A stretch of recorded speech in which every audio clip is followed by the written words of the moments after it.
सद्गुरु साईनाथ महाराज की जय। శ్రీ సాయి సచ్చరిత 29వ అధ్యాయం. శ్రీ గణేశాయ నమః. శ్రీ సరస్వత్యై నమః. శ్రీ గురుభ్యో నమః. శ్రీ కులదేవతాయై నమః. శ్రీ సీతారామచంద్రాభ్యాం నమః. శ్రీ సద్గురు సాయినాథాయ నమః. ఈ అధ్యాయంలో కల్పనాతీతమైన బాబా మహిమను వినిపిస్తానని గత అధ్యాయంలో చెప్పాను. కథానుసంధానం ఒక్కటే. క్రీస్తు శకము 1916వ సంవత్సరంలో బాబా యొక్క అద్భుత లీలలను విని వారి దర్శనార్థం ఒక భజన మండలి షిరిడీకి వచ్చింది. వారు యాత్రికులు. మద్రాసు ప్రాంతంలో బాబా కీర్తిని విని కాశీయాత్రకు వెడుతూ మార్గంలో షిరిడీలో దిగారు. సాయిబాబా గొప్ప సత్పురుషులు, ధీరులు, ఉదారులు, కృపామూర్తి. యాత్రికులకు డబ్బు బాగా పంచిపెట్టుతారు. దమ్మిడీలకు దుగ్గానికి లెక్కే లేదు. పావులాలను, అర్ధ రూపాయలను వర్షంలా కురిపిస్తారు. ఒకరికి 10, ఒకరికి 20, మరొకరికి 50 అలా ఇస్తుంటారు. పండుగ పబ్బాలలోనో లేక విశేష పర్వదినాలలోనో ప్రతిరోజు అదే విధంగా సంతోషంగా పంచిపెడతారు. వారి వద్దకు వినోదాలు చేసేవారు, పాముల వాళ్ళు వచ్చి నాట్యం చేస్తారు. గాయకులు గానం చేస్తారు. భట్రాజులు స్తుతి చేస్తారు. తమాషాలు, గారడీ చేసేవారు సలాములు చేస్తారు. హరిభక్తులు కూడా వచ్చి భజన చేస్తారు. సాయి మహారాజు అలా ఉదారంగా దాన ధర్మాలు విరివిగా చేస్తారని వారి కీర్తిని కర్ణాకర్ణిగా విని మద్రాసు వారికి సాయి దర్శనాభిలాష కలిగింది. బాబా మనసుకు తోస్తే బాటసారులకు, ప్రయాణికులకు కూడా డబ్బు పంచేవారు. కరుణామయులైన సాయినాథులు దీనులను, దుర్బలులను చక్కగా పరామర్శించేవారు. భజన బృందంలో ఒక పురుషుడు, 3 స్త్రీలు, అంతా కలిసి 4. అంటే పురుషుడు, అతని పత్ని, మరదలు, అతని కుమార్తె అందరూ సాయిబాబా దర్శనాభిలాష కలవారు. బాబాను సందర్శించి సంతుష్టులయ్యారు. రోజు నియమంగా బాబా వద్ద భక్తిగా భజన చేసేవారు. వారు రామదాసి సంప్రదాయం వారు. అత్యంత ఉత్సాహంగాను ఉల్లాసంగాను భజన చేసేవారు. బాబా తమకు తోచినప్పుడు వారికి 1 రూపాయో, అర్ధ రూపాయో ఇచ్చేవారు. ఒక్కోసారి బర్ఫీ, మిఠాయిలను ఇచ్చేవారు. మరోసారి రిక్త హస్తాలతోనే పంపేవారు. వారి ఈ పద్ధతి ఇలాగే ఉండేది. కానీ ఇదే పద్ధతి నిశ్చయంగా ఉండేది కాదు. వారు డబ్బును పంచేవారు, ఇది వాస్తవమే.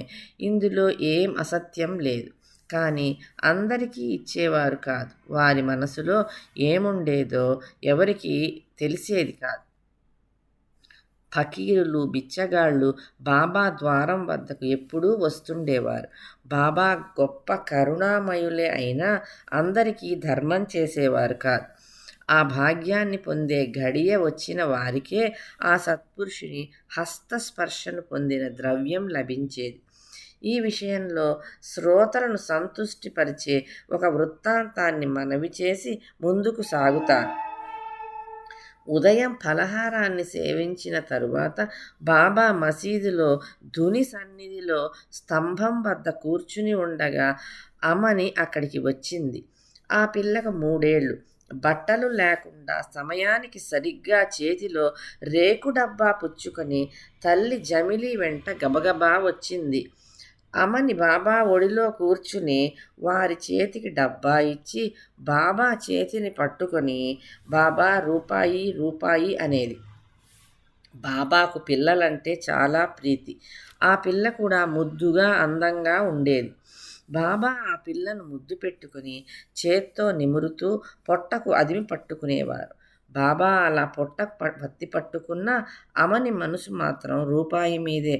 బాబా నాకు రూపాయి నువ్వు ఇవ్వు అనేది. ఆమె దృష్టి అంతా బాబా జేబు మీదే. అమని పసిపిల్ల స్వభావం కలది. కానీ పెద్దవారికి, గొప్పవారికి కూడా డబ్బు ఆశే. అంతా స్వార్థం కోసమే పరుగులు తీస్తారు. పరమార్థం కావాలని పరితపించేవారు ఒకరిద్దరే. ఆ పిల్ల బాబా ఒడిలో కూర్చునేది. ఆమె తల్లి బాబాను దూరంగా కట్టడా బయట ఉండి బాబా ఇచ్చే వరకు కదలకుండా అక్కడే ఉండు అని ఆ పిల్లకు సైగ చేసేది. నేను మీ బాబుకు ఏమైనా రుణపడ్డానా? వచ్చి ఊరికే నా వెంట పడతావు పనికిమాలిన దానా, ఊరికే ధర్మానికి తినే రకం అని బాబా కోప్పడేవారు. కానీ ఆ కోపం పైపైనే, వారి లోపల ప్రేమ తరంగాలు ఉప్పొంగుతుంటాయి. జేబులో చేయి వేసి రూపాయిని బయటకు తీసేవారు. ఆ డబ్బాలో వేసి గట్టిగా మూసేసరికి ఠక్మని చప్పుడు అయ్యేది. డబ్బా చేతిలో పడగానే ఆ పిల్ల వెంటనే ఇంటి దారి పట్టేది. ఇలా ఉదయం పలహార సమయాన జరిగేది. అట్లే బాబా లెండికి బయలుదేరేటప్పుడు కూడా బాబా ఆమనికి అలాగే కోప్పడుతూ రూపాయినిచ్చేవారు. ఇలా ప్రతిరోజు అమనికి 2, జమలీకి 6, దాదా కేల్కర్కు 5, భాగ్యాకు సుందరకి చెరో 2, తాత్యాబాకు 10 నుండి 15, ఫకీర్ బాబాకు 15 నుండి 50 వరకు, పేదవారికి 8 నిత్యం నియమంగా పంచేవారు. ఇటువంటి వారి దానశీలత కీర్తిని విని మద్రాసు బృందం వారు స్వార్థంతో డబ్బు కొరకు భజన చేయడం మొదలుపెట్టారు. బయటకు వారి భజన బాగానే ఉన్నా వారి మనసులో అత్యంత ద్రవ్యలోభం.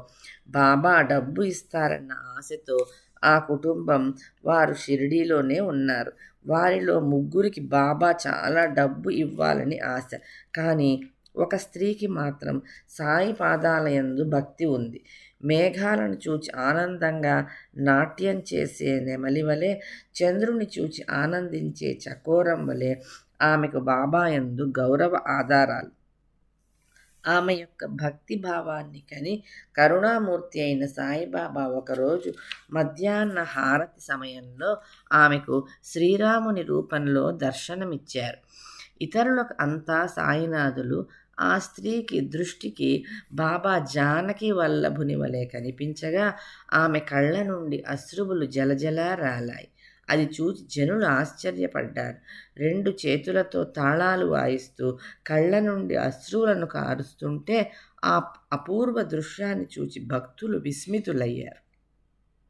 ఇటువంటి దృశ్యాన్ని చూచి ఈమెకు ఇంతటి ప్రేమ ఎలా కలిగింది, ఈమెకు మాత్రమే ఇంత ఆనందం ఎలా కలిగింది అని వారి మనసులలో జిజ్ఞాస కలిగింది.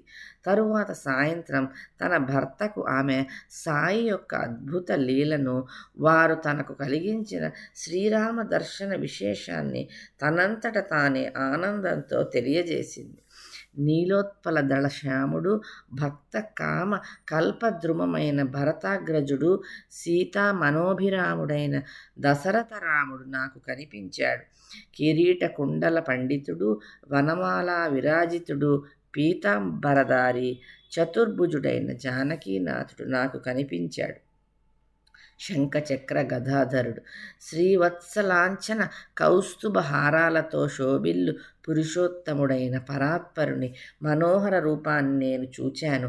మానవ రూపాన్ని ధరించిన అసామాన్య లీలావతారి అయిన ధనుర్ధారి జానకి ప్రాణనాథుడైన శ్రీరాముడు నాకు కనిపించాడు. పైకి ఫకీరు వలె కనిపించిన, ఇంటింట భిక్షాన్ని అడుక్కున్న మనోహరుడైన జానకి ప్రాణనాథుడు ధనుర్ధారి శ్రీరాముడిగా కనిపించాడు. పైకి అవలియా వలె ఉన్న ఎవరికి ఎలా కనిపించినా నాకు మాత్రం ధనుర్ధారి మనోహరుడైన జానకి వల్లభుడు కనిపించాడు. ఆ స్త్రీ గొప్ప భక్తురాలు, కానీ ఆమె భర్త అతి స్వార్థపరుడు. స్త్రీలు అమాయక స్వభావం కలవారు.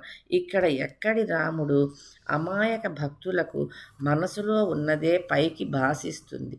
మాకందరికీ సాయిబాబా కనిపిస్తే ఈమెకి మాత్రం రాముని రూపం ఎలా కనిపించింది అని నానా రకాలుగా కుతర్క బుద్ధితో ఆమెను అవహేళన చేశాడు. అయినా ఆమె మనసులో ఏమీ బాధపడలేదు. ఆమె అసత్య కల్పనలను ఎరుగదు. ఆమె పరమార్థంలో అదివరకే అర్హతను పొందిన ప్రసిద్ధిని సంపాదించుకున్నది. ఆమెకు అలా అప్పుడప్పుడు రాముని దర్శనం కలుగుతుండేది. కానీ తరువాత ద్రవ్యలోభం కలిగింది. డబ్బు వద్ద దేవుడుండడు. అందువల్ల ఆమెకు రాముని దర్శనం కరువైపోతుంది. ఇది లోభ స్వభావం. సాయిబాబాకు ఇదంతా అవగతమే. ఆమె పాపాలు తొలగిపోయినట్లు గ్రహించి ఆమెకు మరలా రాముని దర్శనాన్ని కలిగించి ఆమె కోరికను తీర్చారు. తరువాత అదే రాత్రి ఎలాంటి వింత జరిగింది అంటే, ఆ గృహస్థుడు నిద్రలో భయంకరమైన కలను కన్నారు. తాను ఒక పట్టణంలో ఉండగా తనను ఒక పోలీసు పట్టుకుని తన చేతులను వెనకకు విరిచికట్టి అక్కడే వెనక నిలబడి త్రాటి 2 కొనలను గట్టిగా బిగిస్తున్నాడు. అదే స్థలంలో ఒక పెద్ద పంజరం ఉన్నది. దాని బయట ఆ సమీపంలోనే సాయిబాబా ఆ దృశ్యాన్ని చూస్తున్నట్లు ఊరికే నిలుచున్నారు. అతడు సాయి మహారాజును తన సమీపంలో చూచి 2 చేతులు జోడించి దీనవదనంతో దైన్యంగా, బాబా, మీ కీర్తిని విని మీ పాదాల వద్దకు వస్తే మీరిక్కడే ప్రత్యక్షంగా ఉండక మాకి దుస్థితి ఎందుకు అని అన్నాడు. చేసుకున్న కర్మనంతా అనుభవించి తీరాలి అని సాయి మహారాజు జవాబిచ్చారు. గృహస్థుడు మరల అత్యంత వినయంగా, ఇటువంటి కష్టాలని అనుభవించటానికి నేను ఈ జన్మలో ఏ నేరం చేయలేదు అని చెప్పాడు. బాబా పూర్వజన్మలలో చేసి ఉండవచ్చు అని అన్నారు. పూర్వజన్మలలో నేనేం చేశానో నాకేం తెలుసు. ఏదైనా ఉన్నా అది మీ దర్శనంతో భస్మమైపోవాలి కదా. మీ దర్శనంతో అగ్ని ముందు తృణం వలె భస్మమైపోయి నేను ఎందుకు కర్మ నుండి విముక్తుణ్ణి కాలేదు అని అడిగాడు. శ్రీ సాయి సచ్చరితలో 29వ అధ్యాయం మొదటి భాగం సంపూర్ణం. శ్రీ సచ్చిదానంద సద్గురు సాయినాథ్ మహారాజ్